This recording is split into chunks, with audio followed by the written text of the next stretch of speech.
Bonjour à tous, bienvenue dans une nouvelle vidéo. Aujourd'hui, nous allons parler de montage. Je vais vous révéler tous mes secrets sur mes vidéos YouTube. Comment est-ce que je fais pour ajouter différents effets de texte? Quelles sont les transitions que j'utilise? Comment est-ce que je rajoute mes illustrations? Bref, comment est-ce que je fais un vlog ou du moins comment je fais une vidéo qui est esthétiquement un peu plus travaillée qu'uniquement une face cam. Avant de commencer, très important les amis, cette vidéo est sponsorisée par Filmora. Je suis super contente parce que Filmora c'est un logiciel de montage qui est disponible sur Mac et PC mais qui est également disponible depuis quelques temps dans sa version express sur téléphone et tablette sous le nom Filmora Go.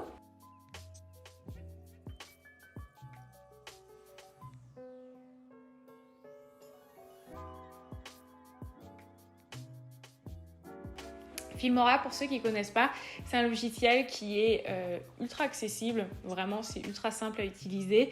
Le but de Filmora, c'est vraiment de rendre le montage vidéo accessible au plus grand nombre et surtout en matière de prix, c'est pas du tout comparable par rapport à ce qu'on peut trouver à l'heure actuelle sur le marché. Et vraiment ce que j'aime bien, c'est toute la partie communauté qu'il y a autour de ce logiciel. Je vais dire beaucoup de fois le mot logiciel, désolée. En fait, dès que tu as un problème, tu peux aller sur leur chaîne YouTube et tu as vraiment des vidéos qui sont dédiées à chaque outil. Tu as plein de vidéos de conseils et je trouve ça ultra riche. De toute façon, je vous en reparlerai un peu plus tout au long de la vidéo, mais dans tous les cas, si ça vous intéresse, je vous mettrai en barre d'infos toutes les infos si vous souhaitez en savoir plus. Et donc, on va commencer de suite par le premier chapitre qui va être le chapitre dédié à l'inspiration. Alors ça, c'est une question que vous me posez tout le temps, peu importe la pratique artistique, c'est Luisa, où est-ce que tu trouves ton inspiration? J'ai déjà fait une vidéo par rapport à ça et ça n'a pas changé. Je crois que la vidéo, elle a 2 ans. 2 ans après, ça n'a vraiment pas changé. Je trouve toujours mon inspiration auprès des mêmes sources. Mais au niveau de la vidéo, c'est vrai qu'il y a uniquement une ou deux sources en fait qui m'inspirent. Je dirais vraiment ce qui va m'inspirer dans mes vidéos, ça va être tout ce qui va se faire dans l'édition et dans le print. En fait, un petit peu pour vous expliquer, sur ma chaîne YouTube, je fais vraiment la distinction entre les face cam qui sont selon moi des vidéos pas suffisamment créatives parce qu'en soi, la face cam, à part mettre du texte et mettre une petite musique de fond, il n'y a pas vraiment de travail créatif.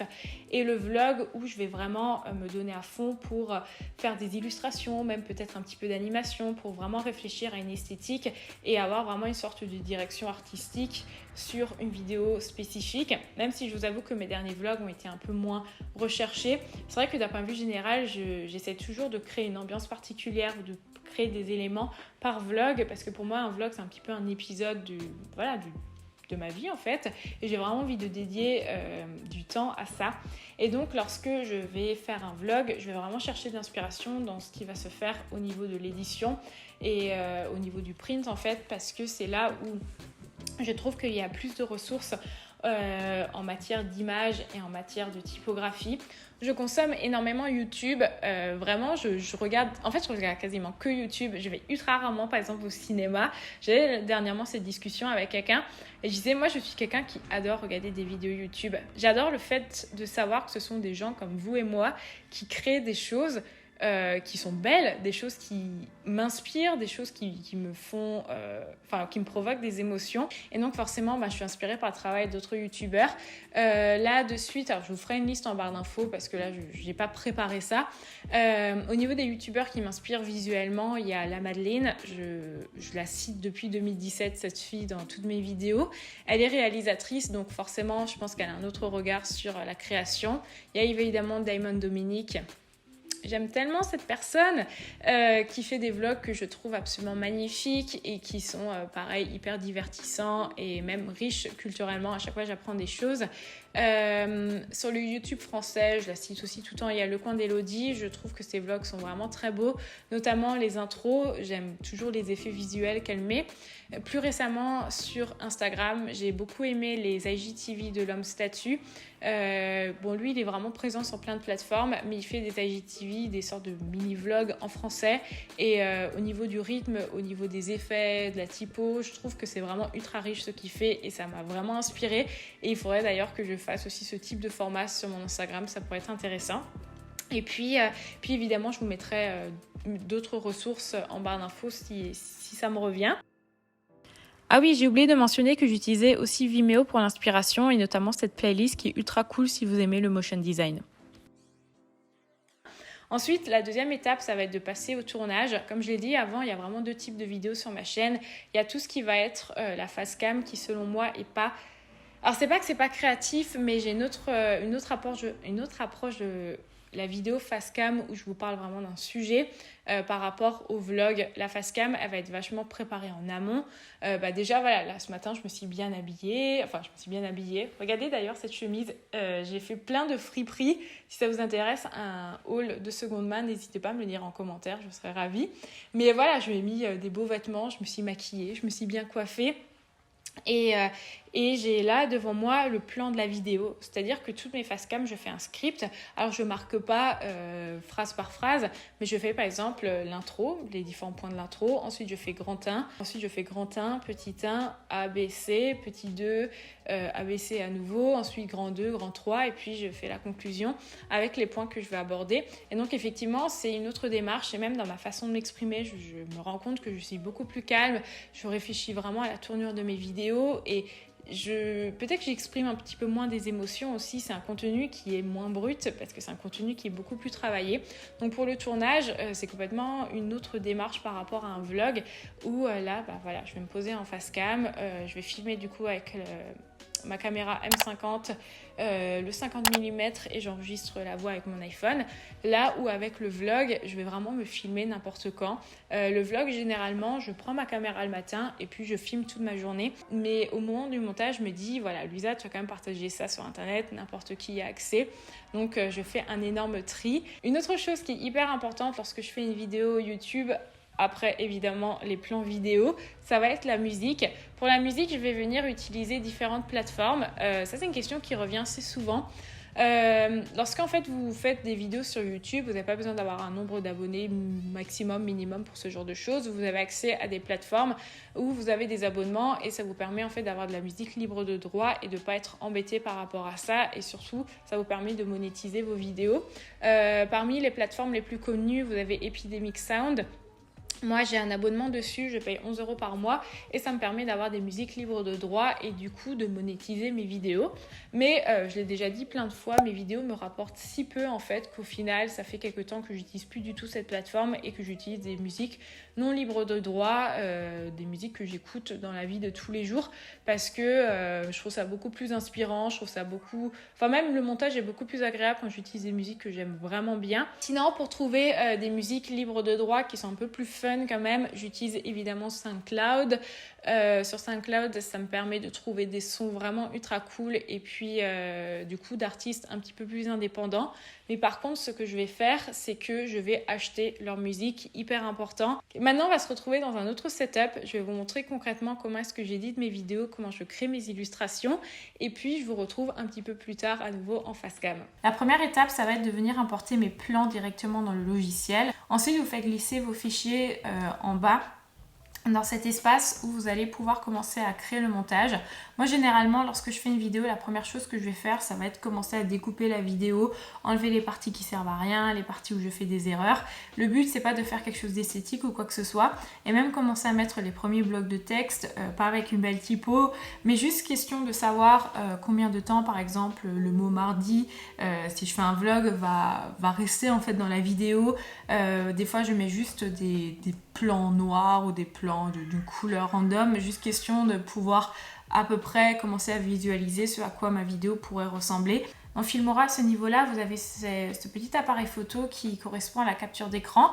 Donc je vais cliquer dessus et ça va me permettre d'avoir une capture d'écran de la vidéo. Et ensuite, on va commencer à mettre de la typographie. Au niveau de la typographie, soit je vais venir utiliser la typographie directement dans le logiciel. Donc là, dans Filmora, c'est ultra simple. Vous cliquez sur texte et vous avez accès à énormément de templates en fait qui sont disponibles dans la bibliothèque, mais vous pouvez également télécharger certains sur internet, donc c'est vraiment très cool. Moi la plupart du temps je prends juste le template de base et je vais choisir une belle typo. Donc là, on va prendre une jolie typo. Au niveau des typographies, j'achète moi mes typographies. Comme je l'ai dit avant dans l'intro, mes vidéos, elles me rapportent à peu près 100 € par mois, grosso modo. Ce qui me permet du coup de réinvestir cet argent dans mes vidéos, en fait, tout simplement. Donc j'aime bien aller sur le site Creative Market et vous avez vraiment des typos qui sont trop jolies. Pour ma part, celle que j'utilise la plupart du temps, c'est la Tangerine et elle m'a coûté 14 $. Donc soit j'utilise voilà, la typo comme ça dans le logiciel de montage, soit je vais venir faire directement un effet visuel sous Photoshop. Pour ça, c'est ultra simple en fait dans Photoshop, je vais vous montrer comment créer ça. Lorsque vous ouvrez Photoshop, vous avez accès à différentes tailles de documents. Il suffit d'aller dans Film et vidéo. Bon là, mon Photoshop est en anglais, c'est exceptionnel parce que j'ai dû changer de langue pour un projet. Et ensuite, je vais utiliser l'outil texte et je vais écrire mon texte tout simplement. Donc là, on va marquer Daily Vlog. Je vais supprimer le fond parce que ça sert à rien d'avoir un fond. L'objectif, c'est vraiment d'avoir ce quadrillage qui correspond à la transparence. C'est ça qui va vraiment permettre de rajouter des éléments sur votre vidéo. Donc là, je tape mon texte, je le place au milieu. Je double-clique sur le calque de texte et ça va venir m'ouvrir cette fenêtre. Et là-dedans, vous allez cliquer sur Contour et ça va vous permettre de rajouter en fait un contour à votre typographie.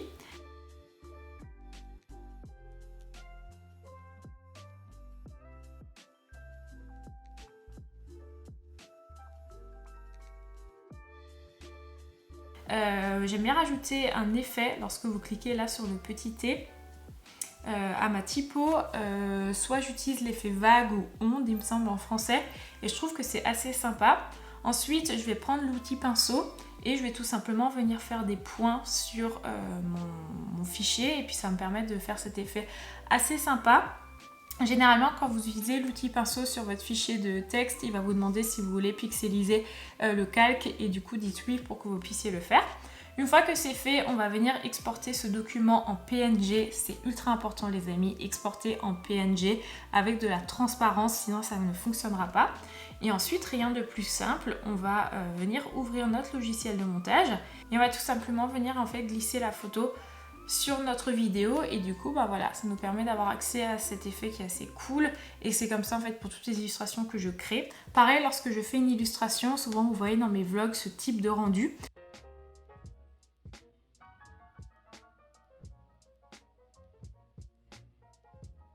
Et ben en fait, je vais une fois de plus créer un fichier 1920 par 1080 sur Photoshop. Cette fois-ci, on va ouvrir la capture d'écran. Ça va nous permettre d'avoir à peu près une visualisation de la vidéo. Donc on va venir placer notre capture d'écran. Comme ça, on sait que la vidéo, elle sera là. On va faire un premier calque avec un fond de couleur ou le fond quelconque. Ensuite, on aura la vidéo en dessous. Et ensuite, on aura les sortes d'illustrations que je vais encore ajouter dessus. Et au niveau de l'exportation, pareil, ça va être ultra simple. Cette fois-ci, on va exporter vraiment calque par calque.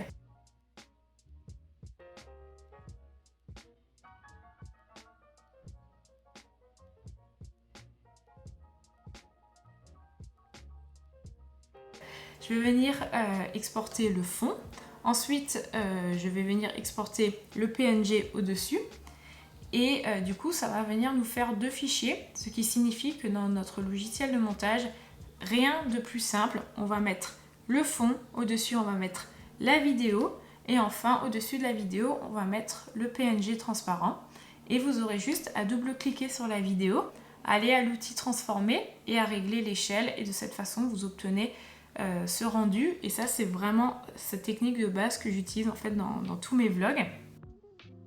Pour montrer un effet assez cool qu'on peut faire avec Filmora, vous avez l'outil suivi de mouvement, ce qui va vous permettre de mettre un élément qui va bouger selon le sujet. Là par exemple, j'ai pris cette tasse et j'ai envie de mettre thé matcha dessus. Donc je vais venir sélectionner ma cible et ensuite je vais juste mettre la photo à l'intérieur et ça va permettre d'avoir cette photo qui va correspondre à un élément et qui bougera en même temps. Si vous tapez fond vert gratuit en anglais, vous avez énormément d'éléments que vous pouvez télécharger pour venir les rajouter à votre vidéo. Donc là, on va par exemple prendre cette transition, juste question que je vous montre. On va venir télécharger cette vidéo. Ensuite, vous allez venir glisser cette vidéo au-dessus de votre vidéo principale. Vous allez double-cliquer dessus et là, vous avez incrustation fond vert. et vous aurez juste à suivre les instructions. Et de cette façon, vous pouvez rajouter voilà, des éléments dessus. Ça peut être vraiment ultra sympa. Je vais vous montrer aussi quelques petites fonctions supplémentaires qui sont assez cool. Ce qui est vraiment ultra pratique, c'est que voilà, vous en avez vraiment plein. Vous avez accès du coup à la bibliothèque audio où vous avez des musiques libres de droit, ce qui peut être vraiment hyper intéressant si vous souhaitez monétiser votre chaîne et si vous ne voulez pas forcément payer un abonnement à une banque de musique. Vous avez évidemment tout ce qui est titre, vous avez les transitions. Transitions, c'est hyper important, moi aussi j'en utilise parfois. Ça permet de dynamiser le tout. Vous avez également des effets pour faire par exemple un petit look un petit peu vintage si vous ne les connaissez pas en colorimétrie, ce qui est mon cas. Donc ça peut être vraiment ultra intéressant. Et puis vous avez plein d'éléments que vous pouvez rajouter, des éléments qui sont disponibles dans le logiciel, mais également certains que vous pouvez directement télécharger sur internet. Un autre truc aussi que moi j'utilise énormément, ça va être tout ce qui va être le zoom et le fait de couper. Lorsque je fais une face cam pour dynamiser le tout, je vais parfois rajouter des petits zooms à certains moments intéressants, comme j'ai pu le faire dans l'intro de cette vidéo. Donc pour ça, je vais venir couper mon moment qui me semble intéressant. Je vais double-cliquer dessus et je vais régler l'échelle généralement à 110%. Et ça permet d'avoir cet effet assez intéressant qui permet vraiment d'appuyer sur un terme. Bonjour à tous, bienvenue dans une nouvelle vidéo. Aujourd'hui, nous allons parler de montage. Et pareil, des fois, vous voyez aussi que la caméra, elle zoome tout doucement sur moi. Je fais ma séquence. Et cette fois-ci, je vais aller par contre dans animation. Et là, vous avez par exemple zoom in ou bien dézoomer. Et en fonction de ça, vous choisissez. Donc là, lorsque vous glissez dessus, vous avez 2 points qui vont apparaître. Ça va vous permettre de dire à combien de pourcents vous voulez que l'échelle de début et de fin soit. Donc là, par exemple, on va mettre l'échelle de début à 100%. Donc c'est la taille de votre fichier. Et par exemple, à la fin, j'aimerais qu'on arrive grosso modo à 120. Et donc là, tout doucement, ça va bouger. Et là, du coup, tout doucement, ça va vous faire un effet de zoom. Donc ça, c'est vraiment des choses qui sont assez pratiques pour venir dynamiser le tout.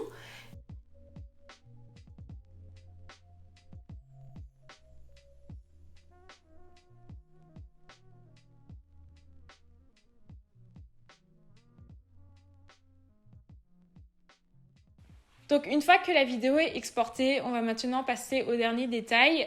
Il y a tout d'abord une miniature à faire. Pour la miniature, je vais venir exporter certains passages de ma vidéo sous système de capture d'écran. Tu peux faire ça sous Filmora. Et ensuite, la plupart du temps, je fais mon montage. Alors ça dépend. Je fais mon montage soit sous Photoshop, soit sous Procreate sur la tablette graphique. Et puis, je vais rajouter de la typo, des petits éléments. J'ai remarqué que les gens ont quand même plus tendance à cliquer sur les miniatures où il y a plein de petits dessins dessus. Donc voilà, j'espère que cette vidéo vous aura plu. Je remercie encore Filmora d'avoir sponsorisé ce contenu. N'hésitez pas à voir en barre d'infos pour Filmora X qui est disponible du coup sous Mac et PC, mais également Filmora Go qui est la version de poche qui va vous permettre d'éditer des vidéos sur votre téléphone portable ou votre tablette. Si vous avez encore des questions, n'hésitez surtout pas à m'en faire part en commentaire. J'espère que cette vidéo vous aura inspiré. Si suite pareil à cette vidéo, vous faites du contenu et que vous voulez me taguer dessus ou me l'envoyer, n'hésitez surtout pas. J'arrive pas à répondre à tout le monde sur Instagram, mais je fais de mon mieux. Je vous remercie pour tout. Merci de me faire confiance. Merci de me permettre une fois de plus de vivre de ma passion. Parce que même si parfois je me plains, même si je me compare, aujourd'hui je vis de ma passion et parfois j'ai l'impression que j'ai pas 100% conscience de la chance que j'ai. Donc je voulais vous dire merci. Passez une excellente journée et on se dit à très vite.